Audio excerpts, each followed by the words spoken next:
আজকে আমি রান্না করব সয়াবিন, নিরামিষ সয়াবিন। যেহেতু আজকে বুদ্ধ পূর্ণিমা, সেই জন্য আজকে নিরামিষ খাবার দাবারই বাড়িতে হচ্ছে। তো দেখো, এখানে দেখতে পাচ্ছ সয়াবিন নিয়ে নিয়েছি পরিমাণ মতো, প্রায় 1 বাটি সয়াবিন নিয়েছি। এটা হলেই আমাদের এনাফ। তো এখন সয়াবিনটাকে রান্না করব, সেটাই তোমাদেরকে শেয়ার করছি। তো ভিডিওটা স্কিপ না করে প্রথম থেকে শেষ পর্যন্ত দেখতে থাকো। এটা পুরো শুকনো সয়াবিন। তো একটা পাত্র নিয়ে নিয়েছি আমি, ওভেনটা প্রথমে জেলে নেব। ওভেনটা জেলে নিচ্ছি, বসিয়ে দিলাম গরম জল করার জন্য। তো প্রথমে আমি জল দিয়ে দেব। 1 কাপ নিয়েছি, আরও 1 কাপ জল নেব। আরও 1 কাপ জল দিয়ে দিলাম। দেওয়ার পর জলটা একটু ভালো করে গরম করে নেব। তারপর এই যে সয়াবিন, এটাকে আমি দিয়ে দেব। তো জলটা মোটামুটি হালকা গরম হয়েছে। আমি এখন এই সয়াবিনগুলো এর মধ্যে দিয়ে দেব।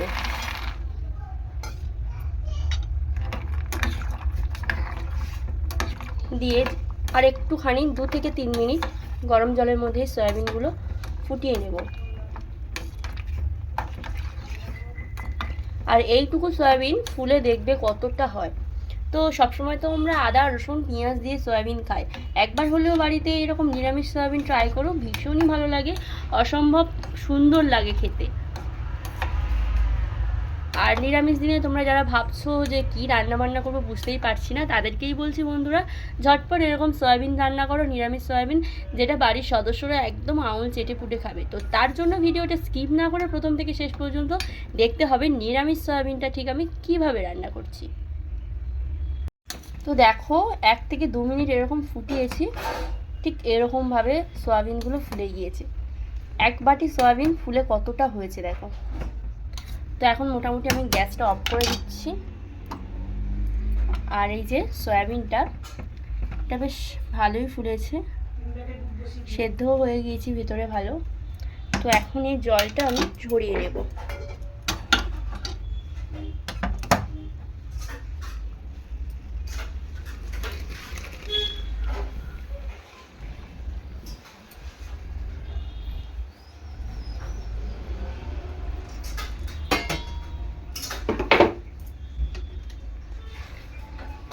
সয়াবিনের জলটা ভালো করে ঝরিয়ে নেব।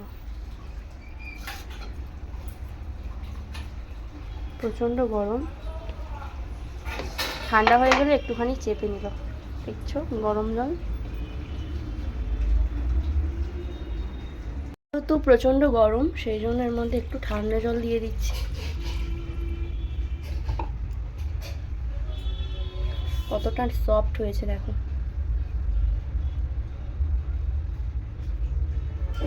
প্রত্যেকটা সয়াবিন কিন্তু সফট হয়েছে।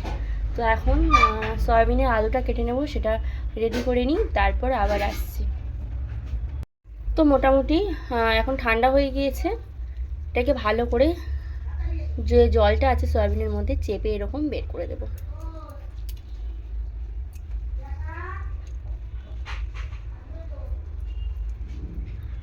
এক্সট্রা জলগুলো এরকম চেপে বের করে দেব, দেখতে পাচ্ছ। আর এদিকে দেখো আলুটা কিন্তু আমার কাটা হয়ে গিয়েছে অলরেডি।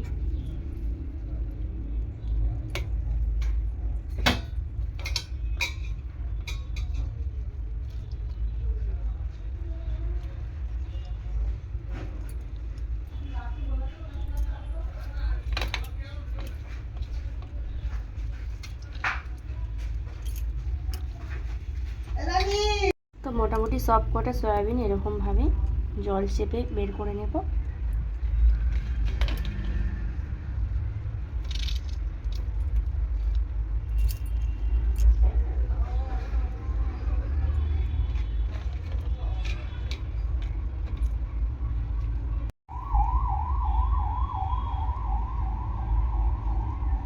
আলুগুলো দিয়ে দিচ্ছি। আলুগুলো একবার ধুয়েছি, তো আরও একবার ভালো জল দিয়ে একটু ধুয়ে নেব।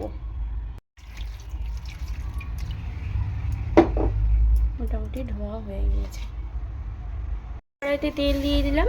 তেল দিয়ে এই যে সয়াবিনটাকে ভালো করে ভেজে নেব।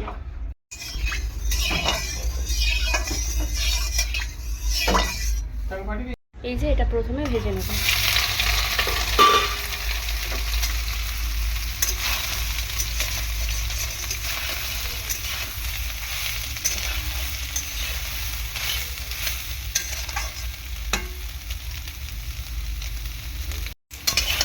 শুধু তেল দিয়ে সয়াবিনটাকে এরকমভাবে ভেজে নেবো, আর আদার্স কিছুই দেবো না।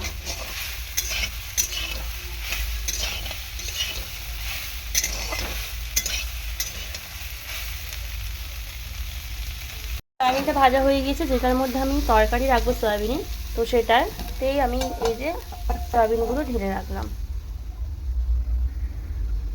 এরপর কড়াইতে আবারও আমি একটু বেশি করে তেল দিয়ে দেবো, লবণ দিয়ে দেবো, দেওয়ার পর এই যে আলুগুলো আমি ভেজে নেব।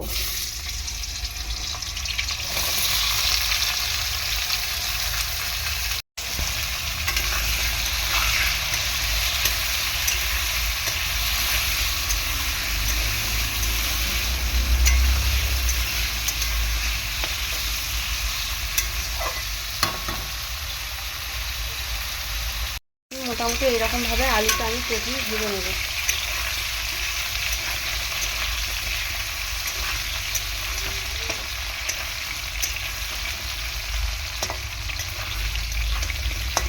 আলুটা ভাজা হয়ে গিয়েছে, এখন আমি তুলে নেব।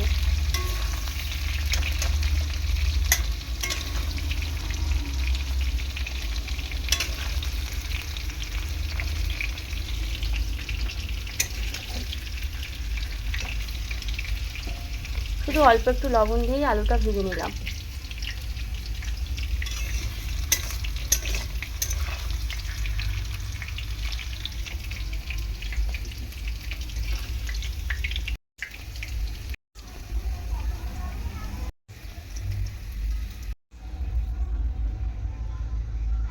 কড়াইতে যেটুকুনিখানি তেল আছে তার মধ্যে দিয়ে দেবো একটু লবঙ্গ, এলাচ আর দারচিনি, তার মধ্যে দিয়ে দিলাম এই যে তেজপাতা, আর এরপর দিয়ে দেবো একটু জিরে, গোটা জিরে। ফোড়নটা দিয়ে হালকা করে একটু ফ্রাই করে নেব।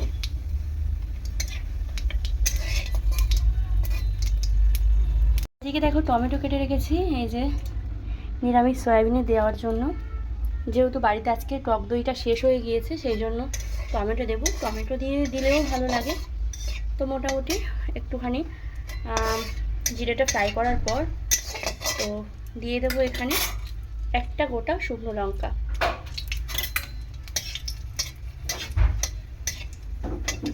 আর এরপর দিয়ে দেবো এই যে টমেটো কুচিটা।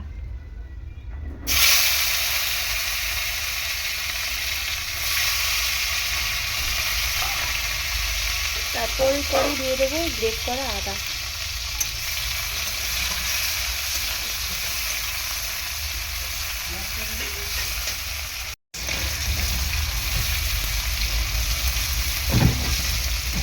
একটু লবণ,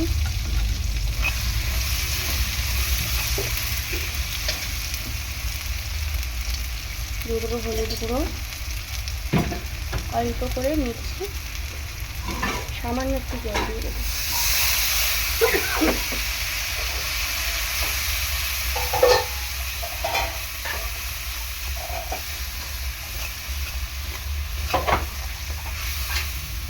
মশলাটাকে ভালো করে রেডি করার জন্য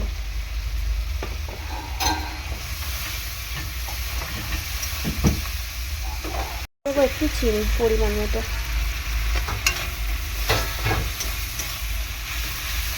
এরকমভাবে সয়াবিন রান্না করলে পুরো আঙুল কেটে পুরো খেতে হবে, ভীষণই সুন্দর লাগে এরকম সয়াবিন রেসিপি। তো মোটামুটি এই যে গ্রেভিটা একদম রেডি। তো এখন আমি এই যে ভেজে তুলে রেখেছি সয়াবিন আর আলু, সেগুলোই দিয়ে দেবো।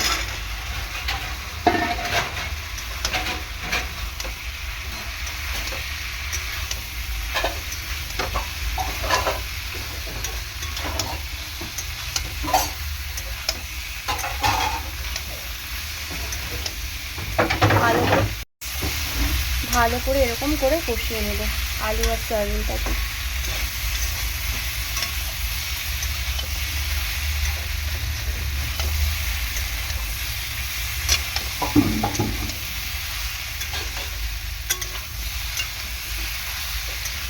একটুখানি সামান্য লবণ দিলাম, একটু কম রয়েছে বলে সেই জন্য দিলাম।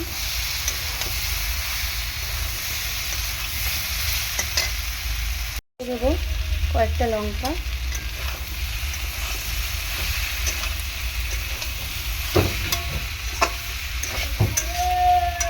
ভালো করে কষিয়ে নেব। তো এখন মোটামুটি কষানো হয়ে গিয়েছে, জল দিয়ে দেবো।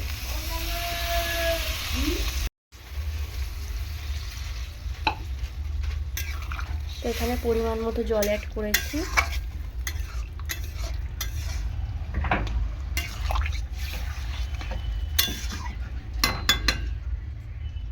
এরপর ঢাকা দিয়ে দেব।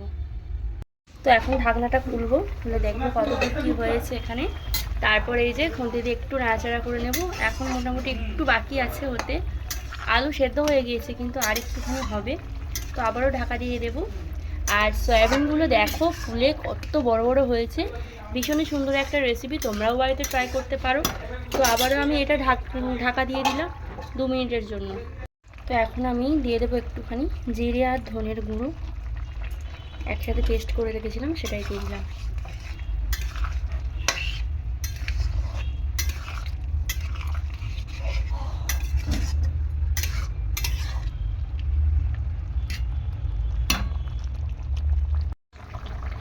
তো দেখো সয়াবিনটা কত সুন্দর ফুলে গিয়েছে।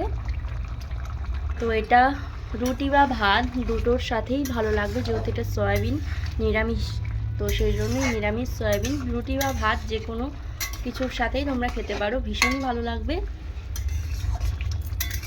যেহেতু এর মধ্যে মশলাটা কম দিয়েছি, মানে লঙ্কার গুঁড়োটা কম দিয়েছি, সেই জন্য একটু লাল লাল কালারটা নেই এর মধ্যে।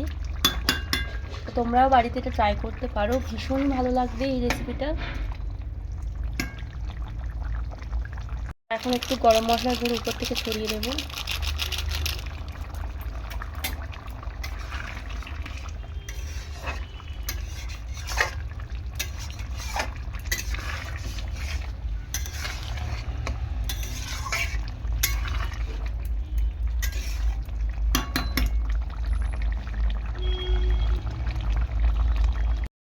তো দেখো সয়াবিনটা দেখতে কতটা সুন্দর লাগছে, খেতেও ভীষণই ভালো।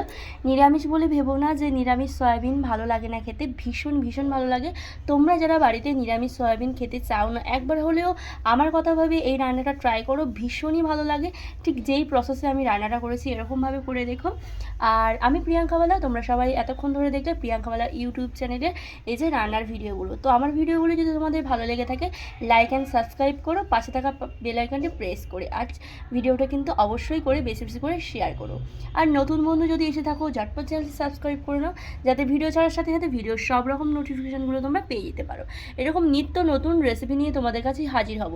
আর এই রকম ফোলা ফোলা সয়াবিন খেতে কার না ভালো লাগে, এটা গরম ঝরঝরে ভাত, রুটি বা পরোটা সবার সাথেই খেতে ভীষণই ভালো লাগে। তো আজ আসি, সবাই সুস্থ থেকো, ভালো থেকো, টাটা।